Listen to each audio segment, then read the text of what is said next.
అమేథీలో బీజేపీని ఓడించే దమ్ము లేక రాహుల్ గాంధీ కేరళ నుంచి పోటీ చేస్తున్నారని బీఆర్ఎస్ వర్కింగ్ ప్రెసిడెంట్ కేటీఆర్ విమర్శించారు. కానీ తెలంగాణలో బీజేపీ దిగ్గజాలను ఓడించిన ఘనత బీఆర్ఎస్దే అన్నారు. మల్కాజ్గిరి లోక్సభ స్థానం నుంచి బీఆర్ఎస్ అభ్యర్థి రాగి లక్ష్మారెడ్డి నామినేషన్ వేశారు. ఈ కార్యక్రమానికి హాజరైన కేటీఆర్ మాట్లాడుతూ బీజేపీని అడ్డుకునే దమ్ము కేవలం మన పార్టీకే ఉందన్నారు. 2014-2019 ఎన్నికల్లో బీజేపీని అడ్డుకున్నది బీఆర్ఎస్ఏ అన్నారు. ఈటెల రాజేందర్, బండి సంజయ్, రఘునందరావు, ధర్మపురి అరవింద్, సోయం బాపురావు వంటి నేతలను గత అసెంబ్లీ ఎన్నికల్లో ఓడించింది ఎవరు? బీఆర్ఎస్ అభ్యర్థులే ఓడించారన్నారు.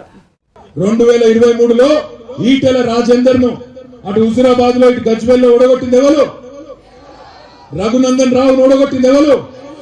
బండి సంజయ్ ఓడగొట్టింది ఎవరు? అరవింద్ ధర్మపురిని ఓడగొట్టింది ఎవరు? సోయం బాబురావు ఓడగొట్టింది ఎవరు?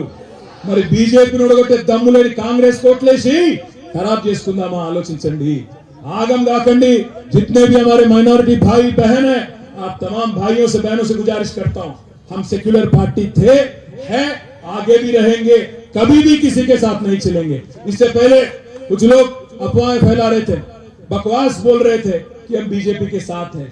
अगर बीजेपी के साथ बीआरएस होती तो आज केसीआर की बेटी को ले जाके जेल में रखते क्या? आप एक मिनट के लिए सोचिए। मजबूर करता हूं आपको सोचने के लिए। आज बीजेपी में जो भी शामिल हो जाता है, मोदी साहब के जेब में जो भी बैठ जाता है, उस पर कोई कार्रवाई नहीं, उस पर कोई कुछ नहीं होता, कानून उसका कुछ नहीं करता। पर अगर आप मोदी के खिलाफ करेंगे, मोदी से लड़ेंगे, तो आपको ले जाके जेल में डालते हैं। इसलिए मैं कहना चाहता हूं आपसे, कांग्रेस में वो दम नहीं है बीजेपी से लड़ने की। आज राहुल गांधी उत्तर प्रदेश से भाग के केरला में लड़ रहे हो, उनमें क्या दम है? రాహుల్ గాంధీ సొంత సీట్ ఇచ్చిపెట్టి ఉత్తరప్రదేశ్ లో అమేథీలో అక్కడ బీజేపీతో కొట్లాడే దమ్ము లేక పోయి అక్కడ కొట్లాడుతున్నాడు. కేరళలో 2వ సీట్లో కొట్లాడుతా ఉన్నాడు. మరి అట్లాంటి పార్టీ బీజేపీని ఓడగొట్టే దమ్ము లేదు. బీజేపీని నిలువరించే శక్తి, బీజేపీని కొట్టే శక్తి, బీజేపీని ఆపే శక్తి తెలంగాణకున్న ఒకే ఒక్క గొంతు కేసీఆర్ గారు అనే మాట నేను గుర్తు చేస్తా ఉన్నా. మళ్ళొక్కసారి ఒక్క మాట దయచేసి మనసుకు జాగ్రత్తగా ఎక్కించుకోండి.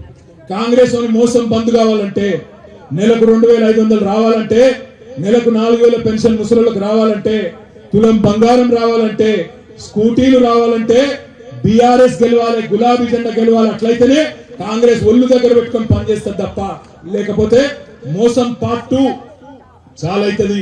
రుణమాఫీ కాదు, తులం బంగారం రాదు, ఉన్న ఫ్రీ బస్ కూడా ఎత్తేస్తా అని చెప్పి బెదిరిస్తున్నాడు రేవంత్ రెడ్డి.